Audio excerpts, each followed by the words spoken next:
manusia. Namun sebelum itu, yuk kita sama-sama baca doa dulu. Bismillahirrahmanirrahim. Rabbi zidni ilma warzuqni fahma. Kita mulai ya.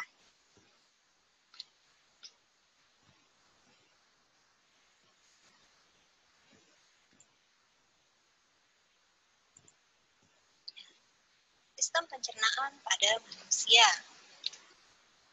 Nah, sebelum kita mempelajari tentang sistem pencernaan pada manusia, kita mempelajari dulu tentang makanan-makanan yang biasanya kita konsumsi. Makanan-makanan yang kita konsumsi semuanya ada zat makanannya dan ada fungsinya masing-masing. Yang pertama adalah zat makanan yang bernama karbohidrat. Karbohidrat ini sebagai sumber energi utama. Jadi untuk menghasilkan energi sebagai penghasil kalori terbesar, nah itu adalah karbohidrat yang digunakan untuk melakukan kegiatan kita sehari-hari. Contohnya itu makanannya beras, jagung, gandum, kentang, dan lain-lain. Yang kedua adalah zat makanan yang bernama lemak. Lemak itu sama seperti karbohidrat untuk sebagai sumber energi, tapi cadangannya. Jadi misalnya kamu nggak makan karbohidrat, tapi kamu makan lemak, nah ini akan menjadi cadangan energi kamu. Contohnya ada lemak hewani dan lemak nabati pada lemak. Kalau lemak hewani berarti lemak yang berasal dari hewan. Kalau lemak nabati berarti lemak yang berasal dari tumbuhan. Lemak hewani contohnya daging, susu, ikan, telur, minyak ikan, dan lain-lain. Sedangkan lemak nabati itu contohnya kelapa, kemiri, dan lain-lain. Yang ketiga adalah protein. Fungsi dari protein itu adalah sebagai pembentukan atau perbaikan sel atau jaringan yang rusak. Jadi kalau misalnya ada sel atau jaringan kamu yang rusak, maka harus direparasi segera. Ya. Nah ini montirnya itu adalah protein. Jadi protein yang memperbaiki sel atau jaringan kamu yang rusak. Sama seperti lemak, protein ada yang hewani, juga ada yang nabati. Yang hewani itu daging, susu, telur, ikan, hati. Ya. Jadi daging itu bukan hanya ada lemaknya, tapi juga ada proteinnya. Lalu ada protein nabati yang berasal dari tumbuhan, itu adalah biji-bijian, kacang-kacangan, itu mengandung banyak protein. Zat makanan dan fungsinya yang lain itu adalah mineral. Nah, jadi dalam tubuh kamu juga dibutuhkan mineral. Mineral ini contohnya misalnya kalsium, zat besi, iodium, itu adalah contoh-contoh mineral. Kalsium itu untuk kesehatan tulang, zat besi untuk mencegah anemia, sedangkan iodium untuk mencegah gondok. Kalsium itu bisa kamu temukan di susu, atau kalau zat besi kamu bisa temukan di hati ya, hati sapi, hati ayam, itu banyak mengandung zat besi. Atau juga pada sayur bayam itu juga banyak mengandung zat besi. Iodium itu contohnya yang banyak pada garam ya, garam banyak mengandung iodium. Zat makanan yang paling penting juga adalah air. Nah air ini sangat penting ya, karena bagian besar tubuh kita itu mengandung air. Fungsinya banyak untuk menstabilkan suhu tubuh, melancarkan pencernaan, melancarkan peredaran darah, melancarkan sistem metabolisme, pemeliharaan kulit, dan pelumas sendi. Jadi air ini sangat penting untuk tubuh kita. Nah, lalu ada vitamin. Vitamin ini banyak, ada vitamin A, vitamin B, B juga ada B1, B2, B3, B5, B6, B12, ada vitamin C, vitamin D, vitamin K, dan vitamin R ya. Nah, ini ada banyak fungsinya. Vitamin A untuk pemeliharaan indera mata, kesehatan mata. Vitamin B1 itu untuk mencegah kesehatan kulit atau mencegah penyakit beri-beri. Ini contoh makanannya itu vitamin A cabai, wortel, pisang, paya. Ini contoh untuk makanan vitamin B, sumber makanannya ini. Vitamin B2 itu untuk regenerasi energi tubuh, kulit, rambut. Contohnya ini. Nah, ini kamu bisa baca ya. Vitamin C ini juga sangat penting, itu untuk sebagai antioksidan alami, berperan sebagai senyawa pembentuk kolagen yang merupakan protein penting, juga untuk berperan untuk penutupan luka yang pada saat kamu luka terjadi pendarahan, maka vitamin C inilah yang berperan untuk menutup luka kamu agar cepat sembuh. Nah ini adalah sumber makanannya: jeruk, pepaya, stroberi, kiwi, sayur hijau, nanas. Nah itu banyak mengandung vitamin C dan lain-lain. Ini bisa baca ya, ada vitamin D, vitamin E ini ya, vitamin E dan vitamin K. Nah, proses pencernaan makanan itu terbagi menjadi dua. Ada pencernaan makanan secara mekanik dan secara kimiawi. Apa sih itu? Kalau mekanik, pencernaannya itu berarti proses pengunyahan dan menghancurkan makanan dengan cara dipotong dan dikunyah dengan menggunakan gigi yang ada di mulut. Nah, mekanik berarti proses penghancurannya oleh gigi. Sedangkan kimiawi ini adalah berarti menggunakan zat kimia. Zat kimianya berupa enzim. Proses pengubahan zat makanan oleh enzim. Contohnya misalnya yang terjadi di mulut itu, misalnya kamu mengunyah nasi, lama-kelamaan akan menjadi manis. Kenapa? Karena di dalam proses kamu mengunyah ada enzim betialin, yaitu ada di dalam air liur kamu. Kenapa bisa manis? Karena seperti ini, nasi itu karbohidrat, ya, sumber energi utama. Ditambah air liur yang mengandung enzim betialin, maka dia akan menghasilkan glukosa. Glukosa itu gula, maka jadi manis. Nah, dibuktikan menjadi manis bisa kamu lakukan percobaan dengan melakukan ditetesi larutan atau cairan benedik pada nasi yang sudah kamu punya, lalu ditetesi benedik. Kalau dia berubah menjadi warna merah bata, berarti nasi yang sudah kamu punya tersebut mengandung glukosa. Makanya tidak boleh terlalu banyak makan nasi yang karena bisa menyebabkan terlalu banyak glukosa. Kalau terlalu banyak glukosa bisa menyebabkan penyakit diabetes. Nah, ini adalah struktur sistem pencernaan manusia, ya. Pertama dari mulut, kerongkongan, lambung, hati, pankreas, usus halus, usus besar, rektum, anus. Nah, ini adalah urutannya, ya, dari mulut, kerongkongan, lambung, hati, pankreas, usus halus, usus besar, rektum, anus. Rektum sama anus satu jalan, ya. Nah, rongga mulut itu ada di dalamnya terdapat lidah dan gigi, ya. Lidah itu untuk mengaduk makanan atau sebagai pengecap rasa, lalu ada gigi.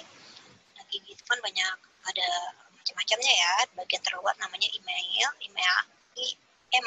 atau lapisan terluar yang keras itu. Ada dentinnya, ada gusi, tulang gigi, dan ada akar giginya. Nah, di dalam mulut ini juga ada ludah yang tadi, yang di dalam terdapat enzim betialin. Nah, lalu setelah dari mulut, maka makanan akan masuk ke kerongkongan, ya. Kerongkongan itu adalah saluran pencernaan. Nah, jangan balik sama tenggorokan, ya. Kalau tenggorokan saluran pernafasan, sedangkan kerongkongan atau esofagus adalah saluran pencernaan. Nah, makanan yang sudah dari mulut yang tadi dikunyah oleh lidah dan gigi, maka masuk ke kerongkongan melalui faring atau hulu kerongkongan, lalu makanan menuju lambung melewati katup epiglotis. Katup epiglotis itu katup pemisah antara saluran pencernaan dan saluran pernafasan. Kalau kamu lagi makan, berarti makanannya harus masuk ke saluran pencernaan. Dan kalau kamu makan, otomatis katup epiglotisnya ini akan menutup saluran pernafasan agar makanan bisa masuk ke saluran pencernaan atau ke kerongkongan. Lalu masuklah ke saluran pencernaan. Nah, di dalam saluran pencernaan ini ada suatu gerakan, yaitu mendorong makanan menuju lambung, disebut dengan gerakan peristaltik. Nah, menuju gerakan peristaltik itu, maka makanan bisa langsung menuju ke lambung. Nah, di dalam lambung ini terdapat enzim. Di lambung ini makanan langsung dipecah atau langsung dihancurkan, dibuang bibit-bibit penyakitnya yang dilakukan oleh 3 enzim ini. Ada yang namanya enzim pepsin. Pepsin fungsinya untuk mengubah protein pada makanan menjadi pepton. Ada enzim HCl atau asam klorida, itu untuk membunuh bibit penyakit. Ini enzim HCl ini sifatnya asam, jadi saat makanan masuk ke lambung dia langsung dihancurkan. Lalu ada enzim renin, yaitu mengumpulkan protein susu. Dari lambung, lalu makanan ada yang melewati hati, ya. Hati itu untuk fungsinya membuat empedu dan mempertahankan konsentrasi gula dalam darah. Ya, jadi empedu ini untuk menetralisir lemak dalam tubuh kamu. Jadi dipecah lemaknya di hati. Nah, lalu setelah dari hati, makanan juga ada yang melewati pankreas. Di pankreas ini menghasilkan getah pankreas namanya, yaitu yang mengandung insulin untuk mencegah penyakit diabetes, ya. Jadi insulin ini untuk mengontrol konsentrasi gula dalam darah agar tidak terkena penyakit diabetes. Tapi kalau misalnya gulanya sudah terlalu banyak, maka pankreas juga memiliki sistem kerja yang terbatas, ya. Jadi kalau misalnya terlalu banyak, maka pankreas sudah tidak bisa menolong lagi. Maka terjadilah penyakit diabetes. Lalu ada usus halus. Setelah makanan dari pankreas masuk ke usus halus. Usus halus ini terbagi menjadi 3 bagian. Ada usus 12 jari, usus kosong, usus penyerapan. Nah, di dalam usus 12 jari ada 3 enzim, yaitu enzim amilase yang fungsinya mengubah zat tepung menjadi gula sederhana Lalu ada enzim tripsin mengubah protein menjadi pepton, mengubah protein atau pepton menjadi asam amino, dan ada enzim lipase mengubah lemak menjadi asam lemak atau gliserol. Itu adanya di usus 12 jari. Setelah di usus 12 jari, makanan-makanan akan menuju ke usus kosong. Ya, di usus kosong ini berakhirnya proses pencernaan. Jadi sudah tidak ada proses pencernaan lagi, tidak ada dipecah-pecah lagi, tapi sudah berakhir. Selanjutnya adalah ke usus penyerapan. Selanjutnya diserap mana aja yang dibutuhkan oleh tubuh. Jika ada protein, maka proteinnya diserap oleh tubuh. Kalau ada vitamin, vitaminnya diserap oleh tubuh, dan lain-lain. Tapi setelah sampai usus penyerapan, baru masuk ke usus besar. Nah, di usus besar ini, sisa-sisa dari usus halus yang sudah tidak dicerna, yang sudah tidak diserap lagi oleh tubuh, maka terjadi sisa-sisa makanan. Ada penyerapan sisa-sisa makanan yang sudah tidak dapat dicerna lagi. Ini sudah tidak dicerna lagi, tidak diserap lagi oleh tubuh. Lalu jadi apa?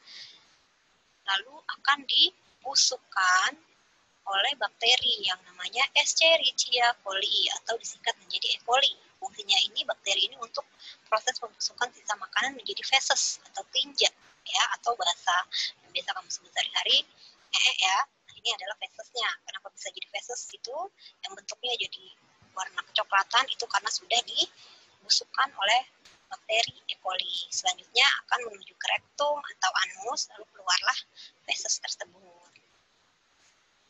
Nah, di kelenjar pencernaan ada kelenjar ludah, ada kelenjar parotis, sublingualis, dan submandibularis. Kelenjar lambung yang tadi ada enzim HCl, pepsin, dan renin. Sedangkan pada pankreas ada enzim amilase, tripsin, dan lipase, yaitu untuk memecah lemak. Pada kelenjar hati menghasilkan empedu, sedangkan usus ada amilase, pepsin, erepsinogen, lipase, dikarase, fosfatase, dan enterokinase. Nah, ini ada hubungan antara sistem pencernaan dengan sistem tubuh. Hubungan sistem pencernaan dengan sistem peredaran darah ini ada hubungannya, ya. Juga sistem pencernaan juga berhubungan dengan sistem pernafasan dan penggunaan energi. Nah, gangguan-gangguan pada sistem pencernaan yang pertama adalah karies gigi. Nah, karena pada sistem pencernaan pertama di mulut itu ada gigi. Nah, pada makanan yang kita makan itu bisa menyebabkan karies gigi atau nama lainnya gigi berlubang, disebabkan oleh infeksi bakteri yang merusak lapisan gigi sehingga giginya berlubang. Nah, kalau berlubang itu agak bermasalah, ya, maka bisa mengganggu proses pencernaan kita. Yang kedua adalah appendicitis atau yang sering disebut radang usus lambung, usus buntu maksudnya, ya. Usus buntu. Kamu tahu nggak kenapa bisa terjadi usus buntu? Usus buntu itu disebabkan karena ususnya tersumbat oleh tinja atau benda asing atau kanker atau infeksi yang lain atau infeksi bakteri. Jadi usus buntu itu usus yang sebenarnya tidak ada fungsinya. Jadi dia seperti umbai cacing. Nah, itu adalah umbai cacingnya itu ada yang masuk ke dalam umbai cacing, maka terjadilah infeksi. Maka terjadilah penyakit appendicitis atau usus buntu. Lalu diare ini yang sering terjadi, ya. Nah, diare ini adalah penyakit pada saluran usus besar yang disebabkan oleh infeksi bakteri seperti Entamoeba coli. Nah, ketika terjadi, maka usus besarnya iritasi. Ya, penderita diare ini ketika infeksi di usus besar iritasi, lalu gerakan peristaltiknya meningkat sehingga air tidak dapat diserap. Ya, jadi airnya banyak di dalam usus besarnya. Karena air yang terlalu banyak, maka airnya terus-menerus keluar dari anus sehingga bisa menyebabkan dehidrasi, ya. Lalu ada kolik itu adalah nyeri perut atau kram perut, ya. Ada konstipasi atau sembelit, yaitu di mana kondisi fesesnya kering. Ini kebalikan dari diare, ya. Konstipasi itu kebalikan dari diare. Kalau diare itu fesesnya basah, terlalu banyak air, sedangkan konstipasi itu fesesnya keras atau kering sehingga sulit dikeluarkan. Penyebabnya karena kurangnya asupan makanan yang mengandung banyak serat dan kurang minum air, ya. Jadi kamu harus banyak minum air. Ada peritonitis, itu peradangan akibat infeksi bakteri atau jamur pada lapisan perut, ya. Lalu ada penyakit MAH. Penyakit MAH ini karena terjadi peningkatan asam lambung yang bisa disebabkan oleh stres, maka tidak teratur, mengkonsumsi makanan yang terlalu pedas atau asam. Ya, jadi kalau tidak mau terkena penyakit MAH, makanlah dengan teratur secukupnya dan hindari stres, hindari makanan pedas yang terlalu banyak. Lalu ada penyakit hepatitis, itu adalah penyakit peradangan hati, ya. Orang yang punya penyakit hepatitis biasanya sakit otot, persendian, demam, atau diare, ya. Jadi ini juga berbahaya. Nah, sebelum itu Ibu mau memberikan kalian sebuah video proses pencernaan makanan.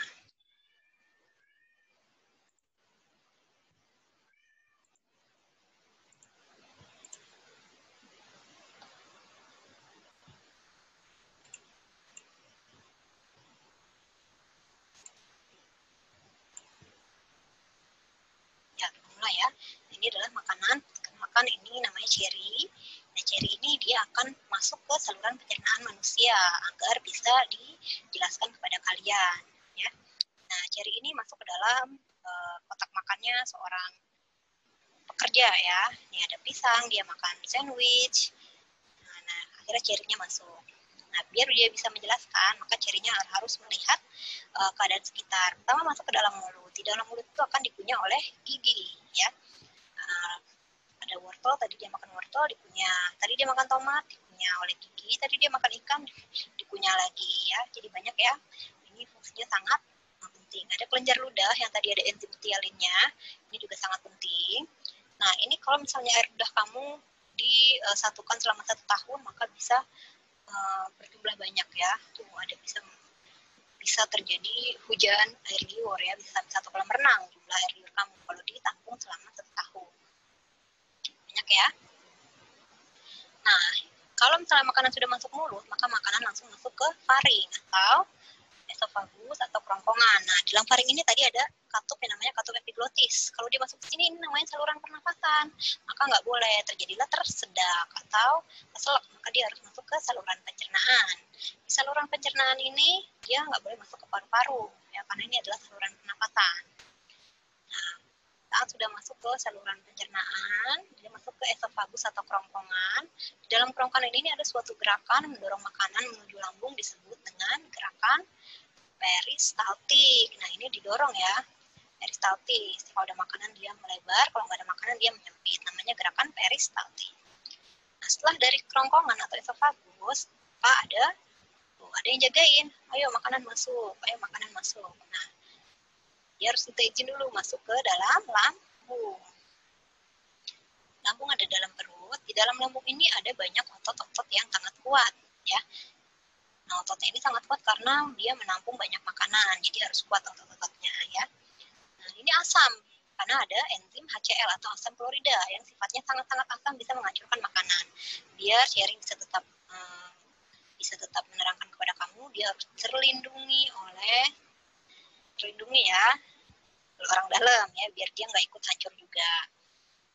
Nah, setelah terlindungi, cirinya baru bisa masuk ke dalam asam klorida di dalam lambung. Nah, dia nggak hancur, ya.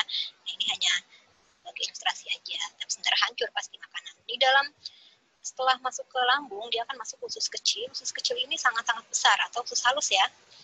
Sangat-sangat panjang. Panjangnya itu bisa mencapai 6 meter, sama seperti panjang jerapah. Nah, itu digulung-gulung di dalam perut kamu. Kebayangkan? Nah, ini sebenarnya hangat di dalam usus halus atau usus kecil. Dia akan menghancurkan segala makanan, itu ada di hati, lalu masuk ke hati, itu menghancurkan lemak, itu ada kantong empedu di hati, lalu masuk ke pankreas.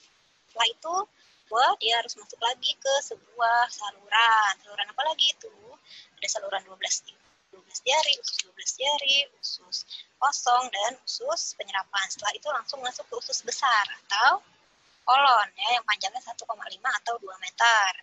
Nah, di dalam usus besar ini ada banyak bakteri, namanya bakteri Escherichia coli atau E. coli, yang fungsinya untuk sebagai proses pembusukan sisa makanan menjadi feses atau tinja atau ya.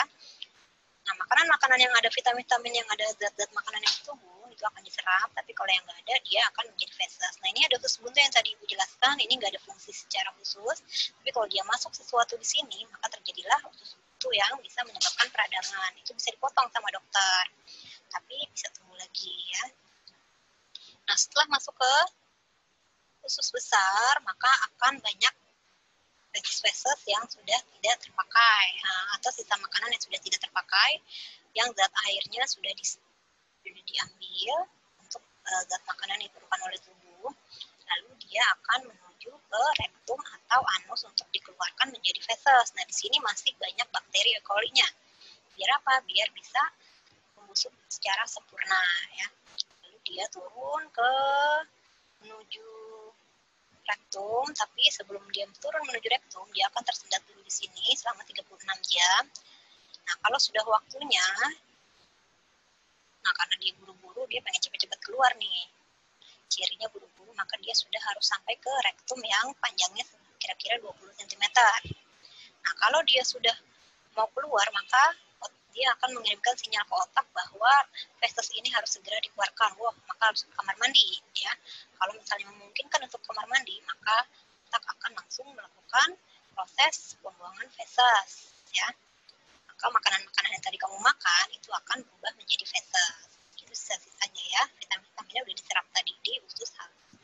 Nah, tapi kalau misalnya kamu nggak mau ditahan, maka otomatis usus kamu akan menahan. Misalnya kamu lagi menyetir, kamu lagi belanja, kamu lagi jalan-jalan atau lagi tidur, maka otomatis dia akan sedikit menahan. Tapi nanti akan ada alarmnya lagi kalau fesesnya harus segera dikeluarkan. Nah, itu harus dikeluarkan, ya, tidak boleh tidak dikeluarkan. Nanti bisa merusak sistem alarm kamu. Nah, saat sudah waktunya mengeluarkan, maka dia akan segera kamar mandi, lalu keluar deh cirinya, keluar lagi. Terima kasih sudah menonton. Nah, cukup sekian materi dari Ibu. Semoga kalian paham ya materi hari ini. Wassalamualaikum warahmatullahi wabarakatuh.